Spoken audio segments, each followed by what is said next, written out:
I'm Jake Aaron Villarreal, born and raised in Silicon Valley, and here to take you behind the scenes to share what it's like to be a startup founder, the journey they're on, the problems they face, and the products they build that are transforming industries. I'm excited to have with us today Channi Greenwall, founder and CEO of Olympix. Channi, welcome to the show. Thank you. Thank you so much for having me. Great. So, a little bit more about Hani. She holds a BS in computer science and an MS in security engineering from NYU. She's the founder of Olympix, the premier proactive security tool for Web3 for the Web3 ecosystem. Under her guidance, Olympix has set the standard for proactive smart contract security, utilized by over 20% of Solidity developers and securing more than 8 billion in total value locked across protocols. Committed to advancing the Olympix security toolset, Hani empowers Web3 developers to redefine their security practices from inception. Prior to Olympix, she engineered mission critical security infrastructure at JPMorgan Chase, followed by a role as a product lead at Security Scorecard. Got a great background there and excited to kind of dig in a little bit on your background as a person and as an entrepreneur. But before we do that, where are you calling in from today? New York. Love that town. Spent a lot of time there. So you're in a really good spot there with energy. Um, It is energy. talk to It's us a very little bit about, what's that? it's very fast paced, which I like. Yeah, very fast paced. God, too fast sometimes. A lot of fun. So talk to me a little bit about you. How did you get into technology and a little bit more about your sort of upbringing and origin story? How did you kind of progress from really a kid to entrepreneur to leading a startup? Sure. Yeah, a lot of questions in there. I can try and weave in a couple stories throughout my lifetime, but I think I've always just been very competitive and I've loved to build. So since I was little and to date, I love putting together IKEA furniture. When I was younger, I think like 5 or 6, I had a lemonade stand and I made my babysitter help me put wheels on it so we could optimize for traffic. So like, and through high school, I was building robots and, I would bedazzle them. So I'd make them my own. I like to have a little spin on everything. And then in terms of competition, I'm very inherently competitive. I love winning. I love the feeling of winning. It's not a monetary driver. It's just like, I don't know, it's the feeling. So even in middle school, there were these things called magazine sales. I don't know if you're familiar or had it when you were growing up, Oh, but yeah. you sell X amount of magazines and you get these prizes and they give you the prize book before. I really wanted the speakers. I had to make the most sales. I was doing really good, but I had this stiff competition, this kid named Ami, and my neighbors were his first cousins. So obviously they bought from him, but it was my territory. So I like had to convince them. So I'm like, I'll walk your dog for like 3 weeks if you just buy and like I would do anything to win and I got my speakers. And so I think that like love for building and winning is just part of my personality. And so throughout college, that manifested as hackathons. Like I'd compete in many hackathons. I loved winning hackathons. I loved having the autonomy of putting together a team. Like I knew who was smart and who, let me phrase this right, and who I didn't want on my team. And so I'd make sure to like convince everyone, and engineers are, pretty easy to get moving when you want to get them on your team. They're easy to rally together. So I won a lot of hackathons throughout college. And yeah, so I'd say like those pieces were all integrated. And then throughout even my first job, I had accepted a couple offers. So I'd worked at JPMorgan all through grad school. And I actually had gotten that job because I started by interning there. I did really well. The MD liked me a lot and he kept me full time during the year while I was doing my master's. And I was working pretty closely with him. And then when it came time for a full-time job, I didn't want to stay at JP Morgan. I wanted to move to a startup type role. And so I actually got in touch with Sam, who's one of the co-founders of Security Scorecard. And he was like, what kind of role are you looking for? And I'm like, I'm looking to work for you. And so for some reason, by maybe a big stroke of luck and confidence, he hired me directly under him and I was able to be a product lead there, build out a new products line. So I think like if I want something, I go for it. And whatever my definition of winning in that area is, I really like put my best foot forward to get it and to get like the job or the position or the, prize I want. And right now it happens to be, you know, highly tied into our mission and goals at Olympic. Yeah. That's really cool. Oftentimes when we work with so many different companies and founders, there's a competitive edge or a chip on the shoulder or something that drives them. It's not the money. Oftentimes it's solving a problem that they faced growing up, or maybe just the fact people don't believe they can do something that they want to try to do, and it drives them. So it's not about the Yeah. money. Oftentimes it's about the purpose behind what you're doing and why you're doing it. So I can feel your passion. I can feel the drive behind your conversation. Um, when you look at business, it's oftentimes about understanding the problems in the market that need to be fixed or create a solution for the problem. Talk to me a little bit about the problem you're solving today at Olympics.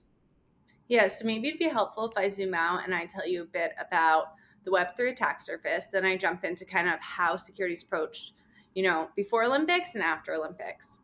So when we use the word attack surface in security, it's the amount of space and anything can introduce or expand the attack surface, whether it's new software or a new employee clicking on a link, right? Any new piece of personnel or software can make you more vulnerable. And so, within organizations, traditionally you want to try and contain that attack surface and put as many protections in place. So I'm kind of going to run you through three things that differ from the Web 2 to the Web 3 attack surface. So the first is the immutable nature of code. In Web 2, we live and breathe patch, redeploy, patch, redeploy. What does that mean? Like just how Mark Zuckerberg says, you can move quick and break things. You have that luxury that you can ship a piece of software, and if a user reports a bug, no problem, we'll fix it. Web3, changing your source code, is another animal in a completely different software development lifecycle. The second reason is the transparent nature. So in Web2, again, traditional software development, you have the luxury of a firewall, you have security via obscurity. In Web3, you can extract everything at a source or bytecode level. You're actually able to see what's going on there. And the third reason is the direct access to liquidity. So again, in Web 2, if you get exploited, bad actor comes out after you, regulatory might come down, your reputational damage is definitely there, but your company's not sinking. In Web3, a bad actor can say like, oh, line 82 on your contract, there's a reentrancy vulnerability and your protocol has 40 million in liquidity. I'll have that in my wallet in a matter of hours. So over 16 billion has been exploited to date. The reason for that is there wasn't ever proper security infrastructure. So prior to Olympics, the way security looked like in this ecosystem, and let me just preface by saying, even though there wasn't security infrastructure, hundreds of billions are circulating through the ecosystem. So the need and the want for this technology to exist is so there that people will push through it. And I like to kind of zoom out and think of it just like a natural evolution, in the sense that innovation always precedes security. We don't even have to speak technically. If, you build a house, you're building the house first and the foundation. Then all of a sudden you have neighbors. Then maybe you put an alarm system. Then, a little something happens, someone's car gets breaked into, then police station, right? Like security doesn't matter until it does. And we're kind of at that pivotal point where in order to grow more, there needs to be a better security stack. So that's how Olympics kind of came in. Prior to Olympics, the best practices revolved around a manual code audit, which means someone actually comes in, looks at your code, tells you where you potentially could be exploited, any vulnerabilities occurring, and gives you recommendations, and you'll change that accordingly. The problem with that was in 2022, 90% of exploited contracts were audited. So an audit is not foolproof, and it's also really expensive. It ranges anywhere from 25K to 500K, and you're getting that at least once a year. So it's really not sustainable. You can't enable millions of developers to join the ecosystem if they pay that much, right? So during this time, 2022, when Olympics started, a lot of other security companies started too. And they're on the reactive side, which is also an incredibly necessary piece. So they're telling you, if you get hacked, we let you know. We took a different approach. We said, what if we didn't rely solely on the third party to tell me how my security is? What if we gave the team? And that's what we do. So we have, I don't want to get too technical here because it might just go over people's head, but we have various tools that enable them to own security from the start and actually automate pieces that historically the third party owned. So I'm all for and encourage and think it's an absolute must that you get that third party audit, but you need to hide in the chances that that's going to be a successful audit. And the more you can lessen the reliance, meaning the more you can own that they historically were owning, the more time they have to actually look for something novel and find something novel, and you'll have cleaner code in the end. So we're building those tools, and we're trying to automate more and more of what was historically owned by the auditor to make space for great auditors to find things that have been never seen historically that tool couldn't pick up on, right? And we believe the future looks like that. The next million developers aren't going to enter in a world where they're paying 25K to 500K a pop for an audit yearly. It's not sustainable. You know, it's very hard to fundraise. I know it. And these people can't raise this kind of money to build their protocols. They need other opportunities and other ways to have, security tooling and security mindset. That's great. Well defined. Is that important to you? I think it's a really cool problem to solve. So I guess I'll backtrack to when I was doing my master's. I used to hack my dad's, he has an insulin pump, he's diabetic. And medical device security was very interesting to me. And medical device security, aerospace security, and smart contract security are kind of similar in the sense that it's like life or death. You mess up with a Boeing, you see what happens, right? You mess up with a medical device and you're someone important and someone wants to cut up, they can. You mess up with a smart contract, millions of dollars of people's money, someone who's saving from a foreign country, whatever, is gone. So, like, the ramifications are so severe. And so once I realized that, I was like, I want to start a medical device security company. And then as I started to look into it, like the first step when you're like, oh, I want to start a company, is you do a lot of research and see, can I form like a one page or a deck or something? When I did that, I was like, oof, no, this is too much of an undertaking because every device's design is so different. And then the regulatory piece also, it's just like, it wasn't a mountain I wanted to climb. But that type of attack surface was very appealing to me. And so I launched an NFT project for fun, actually, while I was working on Security Scorecard, which was my job before I started Olympix. And I was doing it from like 9 p.m. to 1 a.m. Like, it was after work and my hours were a little longer. So I got 10, I didn't pay them. That's why I'm saying I didn't hire. But like 10 interns from Carnegie Mellon helped me with the social and everything for this NFT project I was going to launch. I just wanted to do it because a lot of really smart people I knew were moving full time into the Web3 space, whether it be DeFi, NFTs. And I can read about something all I want, but personally, I just absorb best by doing. So I'm like, what's the big deal? I'll launch an NFT project. Like, everyone's doing it, you know? And in doing so is when I realized how large the attack surface was. And I wanted to see, I was like curious. I was like, people must be building the coolest security solutions. Like, the innovation must be crazy because there's so much money in the space. And the attack surface Yeah. looks like, of course, there's the craziest security solutions, right? Like, no brainer. Guess not. So I was just like, someone needs to do this. Like, this is the opportunity of a lifetime. If you do this, you unlock so much for everyone. Because I like to think about it this way. In like the US, the idea of crypto or Web3, like, people use these terms very loosely, but the ecosystem in general is like neither here nor there. Some people are for it, some people aren't. It doesn't affect us that much because we have the luxury of relying on our dollar. Our dollar is going to kind of maintain its value no Right. matter how we feel about the political situation. Whereas in Venezuela, in Brazil, that isn't their truth. So having alternative investments and assets that they can put their money into is a lot more promising for them. So the kind of responsibility you have as someone running a DeFi protocol where someone's savings could be in there is heightened. It's not random money, it's individual people's monies, it's funds, right? And so you have to take security seriously because if you don't, all that money can be gone. And what's really bad is historical APT groups that historically act in the Web2 ecosystem, such as Lazarus from North Korea, have really been going after the Web3 ecosystem because it's so easy. They can just pull money, and they're actually funding their nuclear program with money from Web3 exploits. Like, that's how lucrative it is. Um, Wow. so yeah, it's extremely impactful. Like, it's not just like I'm building some password man, like, not to buck on anyone's idea. It's just for me personally, it ignites something in me that not only am I solving something that like no one has gone after and no one's thought like is even possible, which I think, by the way, is half the battle, just having the balls to go after it when no one else is doing it yet. Ah, But also it really can impact a lot of people globally. And that's pretty cool if you're the person who gets to do that. So like, it's so much more about that for me. And everyone on my team gets so excited about it too. It's really cool. I don't know how to yeah. say I it mean, anymore. there's a real impact that you can see and also be behind, that's saving a lot of heartache down the road or issues Yeah. for people, individuals and companies and countries. So I understand like why you're doing it much more now after hearing that. I want to go back to something you mentioned because we work with a lot of startups and talk with a lot of startups, and you were able to go to Carnegie Mellon and get 10 interns behind a project. Um, that sounds like a tough battle in itself to get people to work and maybe work for free, or maybe there's a value that they get maybe through experience of being part of a project. But what was your strategy in getting people from one of the best schools in the world really excited to work on something that was just a project? I think if you're doing something cool and the people are smart and self motivated, it's actually not that hard. We have interns all the time.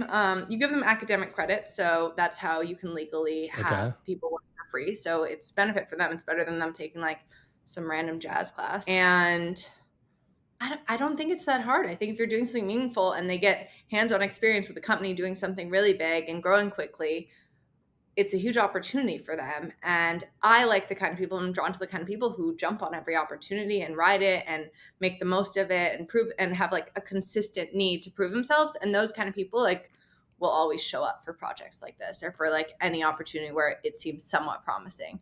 It's better than like Well, sitting back and watching TV, right? yeah. Well, you have a background that I'm sure they'd be interested in talking because you came from engineering and you're a startup founder. So they would be, I'm sure, interested to at least listen.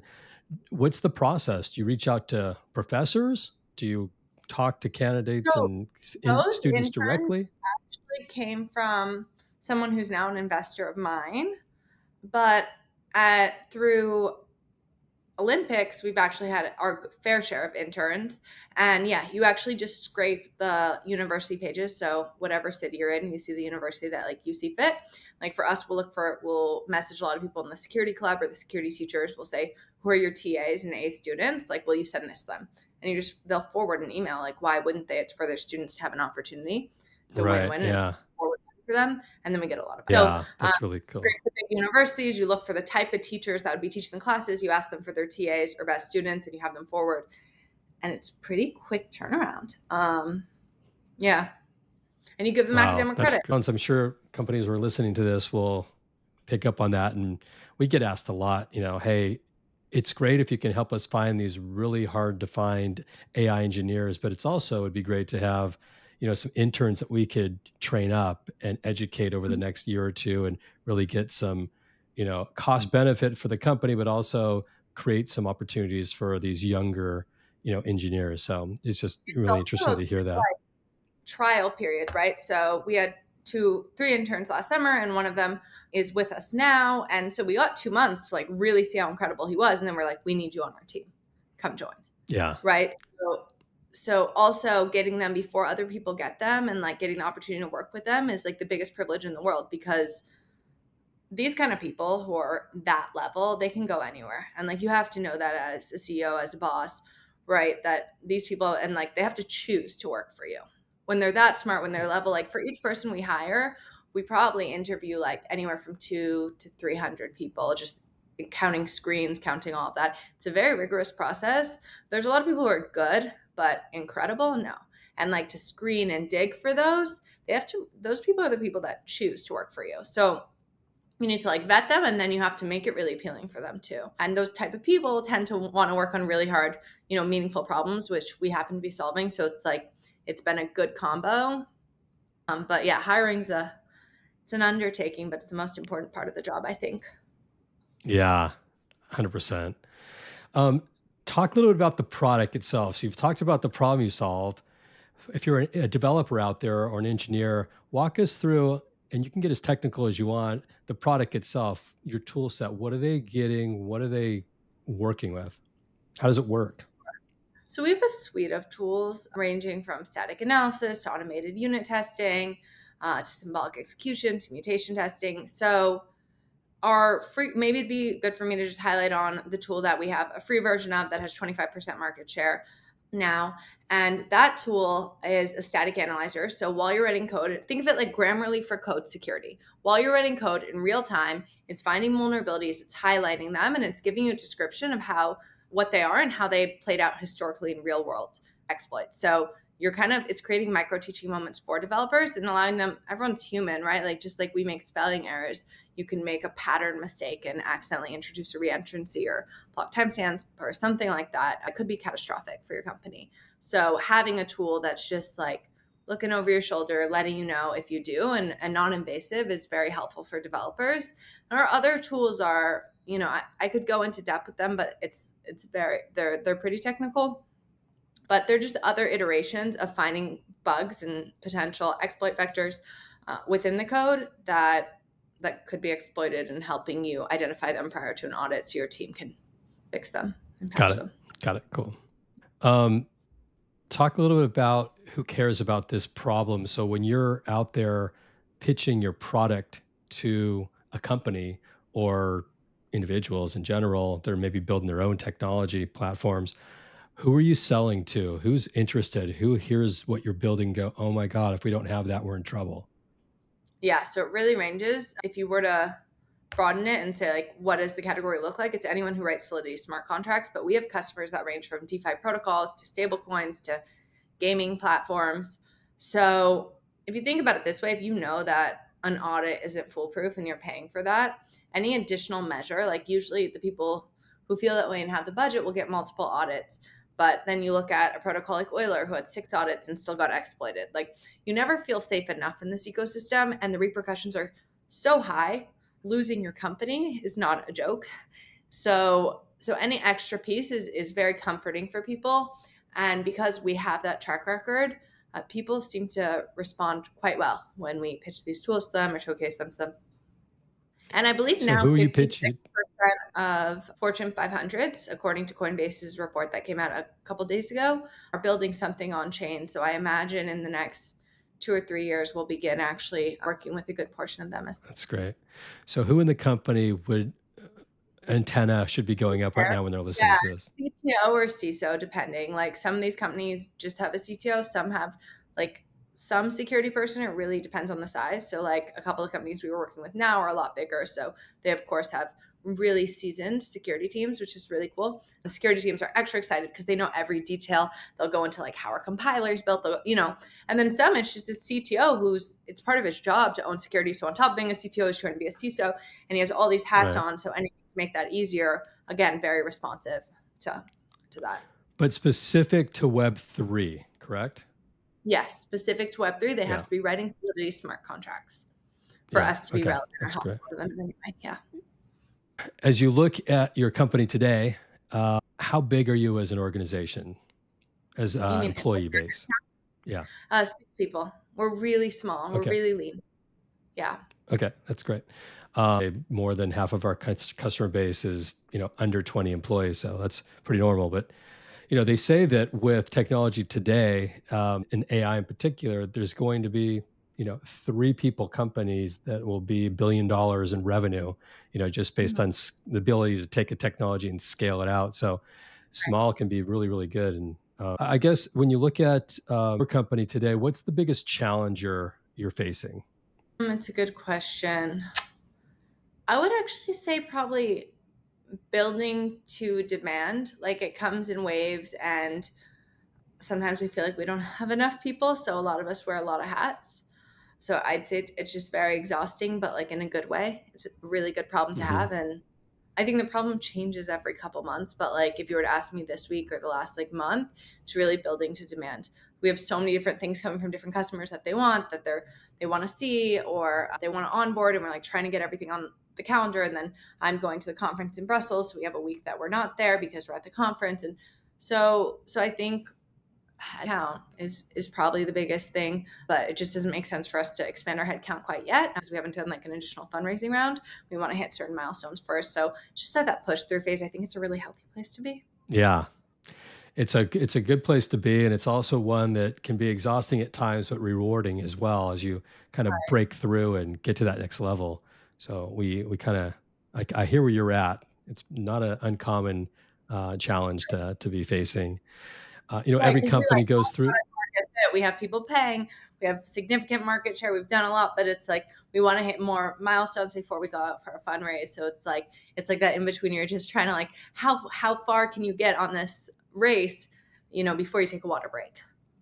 Yeah, no doubt. You keep Fuel pushing up. as far as you can. Every company goes through pivots and shifts. Um, in your company, it's been around for a bit. What has there been any one pivot that you said we got to really turn the corner around this, or we got to rethink what we're doing to really hit our target? Like what's been one or two that you can share that will be a lesson learned maybe for other founders? We haven't had any pivot. Like we kind of hit the nail on the head and staying strong on our mission on our first product and the iterations. I will say though, like a lot of the iterations and the continuous growth of our product tool suite, since it is a suite, have come from the bottom up. So my leadership style is more like, here's the what and the why, here's where we're going. And I really like to pull to the team. We hire the best people so they can tell us how, so they can give us the ideas, they can come up. So everyone has that autonomy. And I would say there were a lot of things I thought like, oh, we'd never develop or never go into that. Someone on our team just proved us wrong. We have this thing on our team called 24-hour POCs, where whenever someone has an idea, and our team is primarily engineering. So they have 24 hours to mock up a POC, like a proof of concept of like how this would look. And they'll code sling up really quick. Like everyone loves a hackathon style event. And they'll present it at stand up. And more often than not, we'll go after it. So everyone has that autonomy. So I'd say like a lot of things that we actually ended up developing weren't things I necessarily thought would go in that order or we would develop at all. So it just starts with having great. Every company goes through certain periods where they have breakthroughs. It might be the company that creates a new technology, or it could be you personally as the leader that you're getting through to another level that you need to get to. Has there been any one that you can share? Yeah, I think the biggest thing that I've learned, and I'd give this advice back to people, is no one knows what's best for your company but you. You are the only one qualified. And so when it's early stages, especially as a first time founder, you're going to have so much advice and you're going to have such qualified people giving you that advice. But at the end of the day, they're not sitting in on it every single day. And there are going to be great pieces of advice within that. Just take it with like 10 grains of salt, right? Because even, throughout hiring and stuff, I've been told by really smart, incredible people I respect a lot, like if you should offer them two packages, one with a little higher salary, a little less equity, and one with a little lower salary and more equity. And if they don't take the one with more equity, you should rescind the offer. And I guess as an ongoing principle, maybe that, from a macro perspective works out. But sometimes there are people who need to feed their family, who have little kids, right? Like you don't understand each individual situation. So like that's just an example of like different advice you'll get from people sometimes like makes sense if you listen, but it doesn't make sense for each individual situation. And everything you do, you just need to listen to yourself, like, and even in terms of vision, like you'll get so many ideas of product direction, everything, and everyone's really just trying to help. They really are. But if you have conviction somewhere else, even spending an hour researching it is an hour you could have spent somewhere else. So if you have conviction, you know what you're going to do for the next 30 days, it's not worth your time in that hour that month. Because when you're an early stage startup, you don't have the resources to have an hour here, an hour there. You're trying to, make 2 hours to see your family that week. Yeah. That's the situation you're in. So it's really being thoughtful on your time and trusting your gut, because your gut knows, and you're the one on the phone with customers all day. You're the one in the market. Yeah, that's really true. Early on when we were building our company, we had some consultants come in and talk to us about, here's how you build and scale and grow. But yeah, they were consultants and it was a different time for them. A lot of the stuff they told us didn't apply and we didn't take it. Some of the stuff they shared we should have and we didn't, and we were able to Right. And work that through too, it. But also, by doing so, we miss out on things also. Yeah. It's a trade off. yeah, it's a trade-off. But what we look at is energy leaks. And when I say energy leak is what are the things that you're working on that others are telling you you should be doing, and ultimately it drains your energy and you're not focused on where you Right. should be as the company owner that's in the trenches. Like you kind of know what's important. So we try Right. and avoid the energy leaks where we can, and they creep up on you. You don't realize it, and you're exhausted, and you don't know why. And you're, oh my God, I've been taking a break, or we're working on something we shouldn't be working on. Let's focus, refocus, and continue to redirect. So Do that a lot. We also have experienced that quite a bit as well. As a company founder now that you've gone through your journey, you're continuing to build and grow. Looking back, even if it hasn't been 10 or 15 years, it's been a few years. Is there something that you wish you would have known before you started, or wish someone would have told you before you embarked on this journey? No, I don't really have anything. I think just go for it. Like, I think a lot of people will tell you reasons not to do it. And I think if you have an idea and you have conviction, you should go for it because you'll figure it out somewhere or another. No idea comes fully formed. And so if you want to go for something, like if you keep pushing and keep giving iterations, you'll eventually get there. But Yeah, nothing in particular. How about hiring? I mean, look, as a founder of a company, it's not like you're sitting down interviewing people, 40 hours a week. It's a learned process. So what would do you wish someone would have told you before you started hiring that now you know that you have your framework that you use that would be beneficial for others to hear? I'll tell you my formula, and it involves extracting a large amount of time and energy from a person because then you get maximal information about them and how they work with your team. And so it actually does start with the hiring process, and it's quite rigorous. So I'll hire a virtual assistant for like $5 an hour, and I'll train them on what kind of profiles I'm looking for. And I will have them do extensive cold outreach from my LinkedIn, looking for that profile, message them, connect, add a note, right? Then I see inbound who responds and I deal with it from there. Schedule a call, Calendly link. I will, when I'm in hiring season, when hiring is my P1, I need this person on my team because that's how I'm going to get to the next level. I will set a window, whether it be like historically, it's been like 5 p.m. to 9 p.m.